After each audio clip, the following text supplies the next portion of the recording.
Only when a lion forgets how to roar does the hyena dare to approach. Today, Europe is the lion, its roar muffled by apathy, its mane diminished by discord, and its claws dulled by decades of underinvestment. Welcome back to the channel, where we break down the intersection of politics and economics, exposing the underlying mechanisms driving today's crises. Let's get into it. As Russia asserts its aggression in Ukraine, the elephant in the room isn't just the atrocity of the war itself, it's the resounding silence of Western preparedness. For decades, nations like Britain were torchbearers of freedom and defense, flexing strategic leadership backed by robust military strength and diplomatic prowess. But today, Britain's armed forces have withered into a shadow of what they once were, and its political leadership appears more interested in fighting yesterday's Brexit battles than addressing today's economic and security crises. So, how did we get here? Let's dissect this unraveling of military readiness, analyze the economic policies that enabled neglect, and explore how systemic mismanagement has broader implications for the global economy. Brace yourselves, the story behind today's Europe is one of missed opportunities, fiscal irresponsibility, and strategic miscalculations that leave the continent vulnerable to both military and economic threats. Let's talk hard numbers. Back in the 1990s, Britain had the capacity to field 13 combat brigades, capable, battle-tested units that underscored its role as Europe's leading military power next to the United States. Yet decades of budget cuts have left Britain with just 5 brigades today. Think about that. The British military, often credited as one of the engines of victory in the Second World War, now has a smaller total force than the active duty personnel of the United States Marine Corps. Meanwhile, the Royal Navy, once the pride of the British Isles and globally respected for centuries, now consists of a mere 19 surface warships, an insulting fraction of its historic glory. Even its ability to project power is in question, following the scrapping of Britain's only 2 amphibious assault ships last year. When even deterrent capacities shrink to such lows, one has to ask, is Britain still ready to defend its borders, let alone lead its neighbors? Why is this happening? A straightforward yet concerning answer lies in priorities, or the lack thereof. NATO suggests that member nations spend at least 2% of GDP on defense. Yet even maintaining this target has proven difficult for Europe, where leaders capsize under domestic pressures and fiscal mismanagement.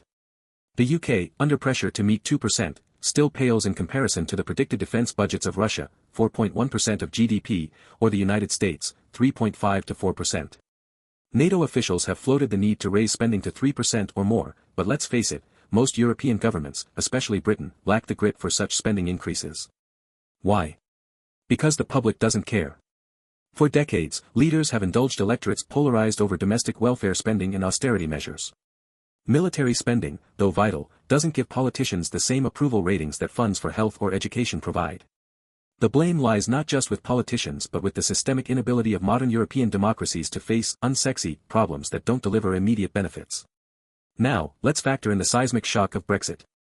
Britain's withdrawal has cost it more than just membership in the EU. The competitive disadvantage stemming from Brexit has slashed UK GDP by 5.5% compared to pre-Brexit forecasts, according to the London School of Economics.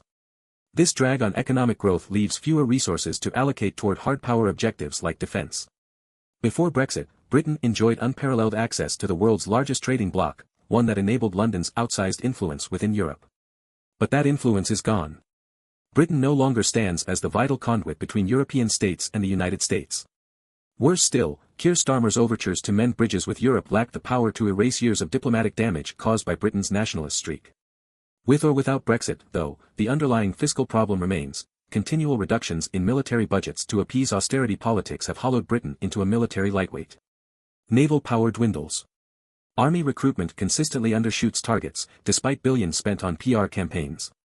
Defense spending is overshadowed by spiraling costs from misplaced priorities, namely, Britain's commitment to replacing its submarine-based ballistic missile system, Trident, which sucks oxygen out of an already underfunded defense budget. Swipe left for plot twists. Russia doesn't need tanks to humiliate Europe. Multi-domain warfare threats, such as cyber attacks, economic warfare, and deniable sabotage of critical infrastructure, have already exposed Europe's vulnerabilities. Think of the Nord Stream pipeline explosions, a mystery suspected by analysts to involve covert Russian operations. Plastically speaking, Europe is scrambling not only to rebuild stockpiles of tanks and missiles but also to protect undersea cables, energy pipelines, and the wider cyber infrastructure. In 2022 alone, cyber attacks against European critical infrastructure increased by over 46% compared to 2021, with state-sponsored actors like Russia relentlessly probing weaknesses. Yet where are the safeguards? NATO and EU leaders have spoken vaguely about defending critical infrastructure, but as of today, less than 8% of EU funding earmarked for cybersecurity has been allocated to programs specifically protecting critical energy pathways or undersea systems. For decades, Europe leaned on the United States as the bedrock of its security apparatus. But under presidents like Donald Trump and even Joe Biden, US policymakers have warned that NATO must not become a one-sided venture. Trump's infamous charge that Europeans should pay their share and stop freeloading wasn't wrong. The US covered 70% of NATO's entire budget in 2022. Fast forward to today.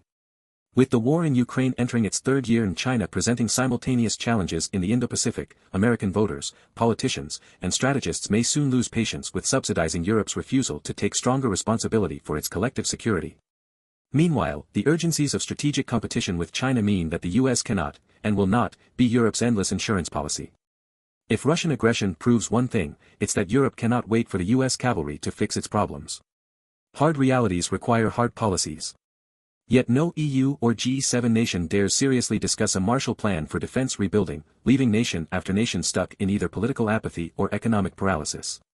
Now, here's the bombshell: all of this is interconnected with populism. Economic stagnation feeds nationalist frustration, leading to short-sighted movements like Brexit.